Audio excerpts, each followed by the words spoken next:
ನೀವು ನೋಡಿದ್ದು ಸರಿಯಾದ ವಿಚಾರನೆ. ಆಪರೇಷನ್ ಸಿಂಧೂರ ಇನ್ನೂ ಚಾಲ್ತಿನಲ್ಲಿದೆ. ಮನೆಯ ಪ್ರತಿ ಹೆಣ್ಣು ಮಕ್ಕಳ ಹಣೆಯೇ ಗುರಿಯಾಗಿದೆ. ಈ ವಿಚಾರ ನಿಮಗೆ ಗೊತ್ತಾ? ಈ ವಿಚಾರ ನೀವು ಕೇಳಿದ್ರೆ ನಿಜವಾಗ್ಲೂ ಶಾಕ್ ಆಗಲೇಬೇಕು ಅಂತ ವಿಚಾರ ನಡೀತಾ ಇದೆ. ನಮಸ್ಕಾರ ಫ್ರೆಂಡ್ಸ್, ನಾನು ಡಾಕ್ಟರ್ ಮಲ್ಲಿಕಾರ್ಜುನ್. ಆಪರೇಷನ್ ಸಿಂಧೂರ ಅಂತ ಹೇಳಿ ನೀವು ತಮ್ಮನೇಲಿ ನೋಡಿದ್ದೀರಲ್ವಾ? ಆಪರೇಷನ್ ಸಿಂಧೂರ ಬೇರೆ ಏನಲ್ಲ, ನಾನು ಕುಂಕುಮದ ಬಗ್ಗೆ ಹೇಳ್ತಾ ಇದ್ದೀನಿ. ಇತ್ತೀಚೆಗೆ 2 ಪೇಷಂಟ್ ಬಂದಿದ್ರು.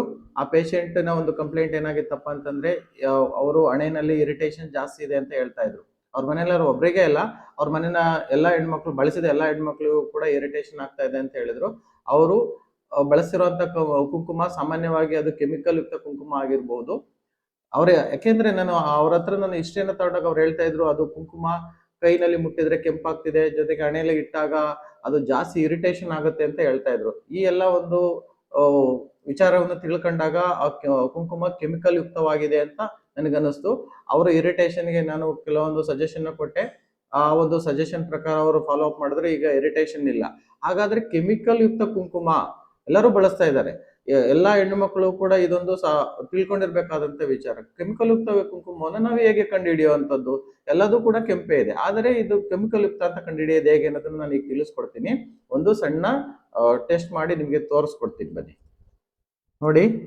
2 ರೀತಿಯ ಕುಂಕುಮನ ತೆಗೆದುಕೊಂಡಿದ್ದೀನಿ. ಇದು ಒಂದು ರೀತಿಯ ಕುಂಕುಮ, ಇದು ಇನ್ನೊಂದು ರೀತಿಯ ಕುಂಕುಮ. ನೀವೇ ಹೇಳಿ ನೋಡೋಣ, ಇವೆರಡರಲ್ಲಿ ಯಾವುದು ಕೆಮಿಕಲ್ ಯುಕ್ತ ಇದೆ, ಯಾವುದು ಪ್ಯೂರ್ ಇದೆ ಅನ್ನೋದನ್ನ ನೋಡೋಣ. ಹೇಳಿ, ಕಾಮೆಂಟ್ ಅಲ್ಲಿ ತಿಳಿಸಿ. 2 ರೀತಿಯ ಕುಂಕುಮವನ್ನ ನಾನು ತಗೊಂಡ್ಕೊಂಡಿದ್ದೀನಿ. ಈಗ ನೋಡಿ, ಫಸ್ಟ್ನೇದು ನಾನು ಪೇಪರ್ಗೆ ಹಾಕಂತೀನಿ. ಫಸ್ಟ್ನೇ ಕುಂಕುಮನ ಸ್ವಲ್ಪ ಪೇಪರ್ಗೆ ಹಾಕೊಂಡು ಸ್ವಲ್ಪ ತೀಡ್ತೀನಿ, ಸರಿನಾ?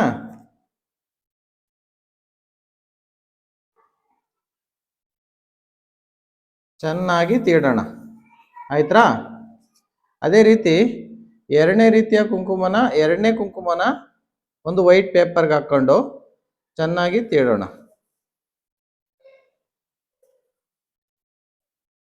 ನಿಮಗೆ ಕಾಣಿಸ್ತಾ ಇರ್ಬೋದು ಡಿಫ್ರೆನ್ಸು. ಇದು ಮೊದಲನೇದು, ಇದು ಎರಡನೇದು. ನೋಡಿ, ಈಗಲೇ ನಿಮ್ಗೆ ಕ್ಲಿಯರ್ ಆಗಿ ಗೊತ್ತಾಗ್ತಾ ಇದೆ ಡಿಫ್ರೆನ್ಸು. ಯಾವುದು ಅರಿಶಿಣದ ಒಂದು ಕಲರ್ನ ಬಿಟ್ಕೊಂಡಿದೆ, ಇದು ಪ್ಯೂರ್ ಕುಂಕುಮ, ಇದು ಕೆಮಿಕಲ್ ಕುಂಕುಮ. ನೋಡಿ, ಎಷ್ಟೇ ತೀಡಿದ್ರು ಕೂಡ ಇದು ಕೆಂಪಿದೆ. ಇದು ಎಷ್ಟೇ ಕುಂಕುಮನೇ ಇರ್ಬೋದು, ತೀಡಿದಾಗ ಹಳದಿ ಬಂದಿದೆ. ಇದು ಪ್ಯೂರ್ ಕುಂಕುಮ, ಇದು ಕೆಮಿಕಲ್ ಯುಕ್ತ ಕುಂಕುಮ. ಇನ್ನೊಂದು ವಿಚಾರ, ನಾವು ಇದನ್ನ ಸ್ಮೆಲ್ ಮಾಡಿದಾಗ ಈ ಅರಿಶಿಣ ಅಂದ್ರೆ ಈ ಅರಿಶಿಣದ ಕಲರ್ ಬಂದಿದೆಯಲ್ಲ, ಅಂದ್ರೆ ಪ್ಯೂರ್ ಕುಂಕುಮ, ಅದನ್ನ ನಾವು ಸ್ಮೆಲ್ ಮಾಡಿದಾಗ ಅದು ಕೂಡ ಅರಿಶಿಣದ ಸ್ಮೆಲ್ ಬರುತ್ತೆ, ಅದು ಪ್ಯೂರ್ ಕುಂಕುಮ. ಅದೇ ರೀತಿ ಕೆಮಿಕಲ್ ಯುಕ್ತ ಒಂದು ಕುಂಕುಮವನ್ನು ನಾವು ಸ್ಮೆಲ್ ಮಾಡಿದ್ರೆ ಅದು ಅರಿಶಿಣದ ಸ್ಮೆಲ್ ಬರೋದಿಲ್ಲ. ಈಗ ನೋಡಿದ್ರಲ್ವಾ ಯಾವ ರೀತಿ ಒಂದು ಪ್ಯೂರ್ ಮತ್ತೆ ಇಂಪ್ಯೂರ್ ಅಂತ ನಾವು ಟೆಸ್ಟ್ ಮಾಡೋದು ಅಂತ. ಈ ರೀತಿಯಾಗಿ ನೀವು ಮನೆಯಲ್ಲೇ ಮಾಡ್ಕೊಂಡು ಪ್ಯೂರ್ ಕುಂಕುಮವನ್ನು ಬಳಸಿ ಇರಿಟೇಷನ್ ಇಂದ ತಪ್ಪಿಸ್ಕೊಳ್ಳಿ. ಈ ಪ್ಯೂರ್ ಕುಂಕುಮವನ್ನ ಹೇಗೆ ಮಾಡೋದು, ಇದನ್ನು ಕೂಡ ನೀವು ಮನೆಯಲ್ಲೇ ಮಾಡ್ಕೋಬಹುದು. ಅದನ್ನು ಕೂಡ ನಾನು ಇವತ್ತು ನಿಮ್ಗೆ ತಿಳಿಸ್ಕೊಡ್ತೀನಿ. ಸಿಂಪಲ್ ಆಗಿದೆ ಮೆಥಡ್. ಆ ಸಿಂಪಲ್ ಆಗಿರೋ ಮೆಥಡ್ ಅನ್ನ ನೀವು ನೋಡಿ ಆ ಒಂದು ಕುಂಕುಮನ ಮನೆಯಲ್ಲೇ ಮಾಡ್ಕೊಳ್ಳಿ. ಬನ್ನಿ, ಆ ಕುಂಕುಮನ ಹೇಗೆ ಮಾಡೋದು ಅಂತ ತೋರಿಸ್ಕೊಡ್ತೀನಿ. ನೋಡಿ, ಮನೆಯಲ್ಲೇ ನಾವು ಸಿಂಪಲ್ ಆಗಿ ಕುಂಕುಮವನ್ನ ಮಾಡ್ಕೊಳ್ಳೋ ವಿಧಾನವನ್ನು ತೋರಿಸ್ತೀನಿ. ಮೊದಲನೇದಾಗಿ ನಮಗೆ ಅರಿಶಿನ ಬೇಕು, ಪ್ಯೂರ್ ಅರಿಶಿನ. ಪ್ಯೂರ್ ಅರಿಶಿನ ನಿಮ್ಗೆ ಸಿಕ್ಲಿಲ್ಲ ಅಂತಂದ್ರೆ ಮನೆಯಲ್ಲೇನೆ ನಿಮ್ಗೆ ಅರಿಶಿನದ ಕೊನೆ ಸಿಗುತ್ತಲ್ವಾ, ಆ ಅರಿಶಿನದ ಕೊನೆಯನ್ನ ಪುಡಿ ಮಾಡ್ಬಿಟ್ಟು ಆ ಒಂದು ಪೌಡರ್ನ ತಗೋಬಹುದು. ಎರಡನೇದಾಗಿ ಸುಣ್ಣ ಅದ ತಿಳಿ ನೀರ್ ಬೇಕಾಗುತ್ತೆ ನಮ್ಗೆ. ಇನ್ನೊಂದು ನಿಂಬೆಹಣ್ಣು, ಒಂದು ಓಳು ನಿಂಬೆಹಣ್ಣು ಇದ್ರೆ ಸಾಕು. ಇಷ್ಟು ಇಂಗ್ರೀಡಿಯೆಂಟ್ ಇದ್ರೆ ನೀವು ಮನೆಯಲ್ಲೇ ಪ್ಯೂರ್ ಕುಂಕುಮನ ಮಾಡ್ಕೋಬಹುದು. ಸುಮ್ಮನೆ ಈ ಕೆಮಿಕಲ್ ಕುಂಕುಮವನ್ನ ಬಳಸಿ ನೀವು ಇರಿಟೇಷನ್ ಮಾಡೋದನ್ನ ತಪ್ಪಿಸ್ಕೋಬಹುದು.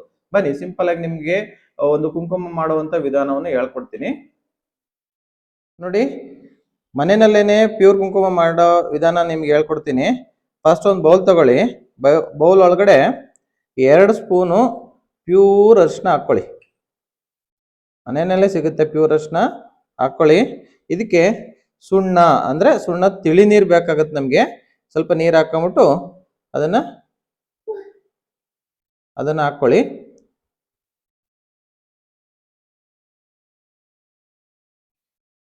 ನೆಕ್ಸ್ಟ್ ಅದಕ್ಕೆ ನಿಂಬೆ ಹಣ್ಣನ್ನು ಹಾಕೊಳ್ಳಿ.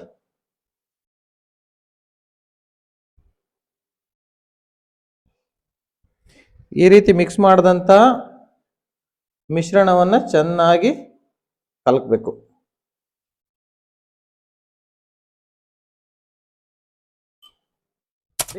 ಮಿಶ್ರಣವನ್ನು ಚೆನ್ನಾಗಿ ಮಿಕ್ಸ್ ಮಾಡಿ. ನೋಡಿ ಕೆಂಪು ಬಂದಿದೆಯಲ್ವಾ, ಇದೇ ಪ್ಯೂರ್ ಕುಂಕುಮ. ಸರಿನಾ? ಚೆನ್ನಾಗಿ ಮಿಕ್ಸ್ ಮಾಡ್ಕೊಂಬಿಟ್ಟು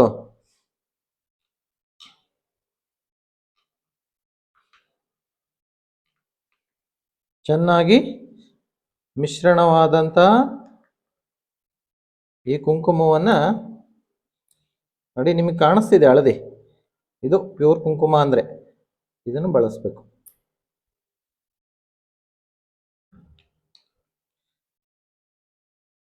ಇದಕ್ಕೆ ಸ್ವಲ್ಪ ತುಪ್ಪವನ್ನು ಬೆರೆಸಿ ಬಿಸಿಲಲ್ಲಿ ಒಣಗಿಸ್ಕೊಳ್ಳಿ. ಬಿಸಿಲಲ್ಲಿ ಒಣಗಿಸ್ಕೊಂಡ್ಬಿಟ್ಟು ಪೌಡ್ರ್ ಆಗುತ್ತಲ್ಲ, ಆ ಪೌಡ್ರನ್ನು ಯೂಸ್ ಮಾಡಿ. ಇದು ಪ್ಯೂರ್ ಕುಂಕುಮ. ನೋಡಿದ್ರಾ? ಈ ವಿಧಾನದ ಮೂಲಕ ನಿಮಗೆ ಸಿಂಪಲ್ ಆಗಿ ಹೇಳ್ಕೊಟ್ಟಿದ್ದೀನಿ ಕುಂಕುಮ ಮಾಡೋ ವಿಧಾನವನ್ನು. ನೋಡಿದ್ರಲ್ಲ ಯಾವ ರೀತಿ ಪ್ಯೂರ್ ಕುಂಕುಮವನ್ನು ಪರೀಕ್ಷೆ ಮಾಡುವಂಥದ್ದು, ಯಾವ ರೀತಿ ಪ್ಯೂರ್ ಕುಂಕುಮವನ್ನು ಮಾಡುವಂಥದ್ದು, ಎರಡು ವಿಧಾನವನ್ನು ನಿಮಗೆ ತೋರಿಸಿದ್ದೀನಿ. ಈ ವಿಧಾನದ ಮೂಲಕ ನೀವು ಪರೀಕ್ಷೆ ಮಾಡಿಕೊಂಡು ಪ್ಯೂರ್ ಕುಂಕುಮವನ್ನು ಬಳಸಿ. ಸಾಧ್ಯವಾದರೆ ಮನೆಯಲ್ಲೇ ಪ್ಯೂರ್ ಕುಂಕುಮವನ್ನು ಮಾಡ್ಕೊಳ್ಳಿ. ಈ ಕುಂಕುಮದಿಂದ ಯಾವುದೇ ರೀತಿಯಾದಂಥ ಇರಿಟೇಷನ್ ಆಗೋದಿಲ್ಲ. ಆರೋಗ್ಯಕ್ಕೆ ತುಂಬ ಒಳ್ಳೆಯದಾದಂತಹ ಒಂದು ಕುಂಕುಮ. ಇದೇ ರೀತಿಯಾದಂಥ ವಿಡಿಯೋಗಳನ್ನು ಅಂದರೆ ಹೆಲ್ಪ್ಫುಲ್ ವಿಡಿಯೋಗಳನ್ನು ಮುಂದೆ ನಿಮಗೆ ತಿಳಿಸ್ಕೊಡ್ತಾ ಇರ್ತೀನಿ. ಪ್ಲೀಸ್ ಈ ವಿಡಿಯೋ ನಿಮಗೆ ಇಷ್ಟವಾದರೆ ಲೈಕ್ ಮಾಡಿ, ಸಬ್ಸ್ಕ್ರೈಬ್ ಮಾಡಿ, ಮತ್ತು ನಿಮ್ಮ ಫ್ರೆಂಡ್ಸ್ಗೆ ಶೇರ್ ಮಾಡಿ. ಧನ್ಯವಾದಗಳು.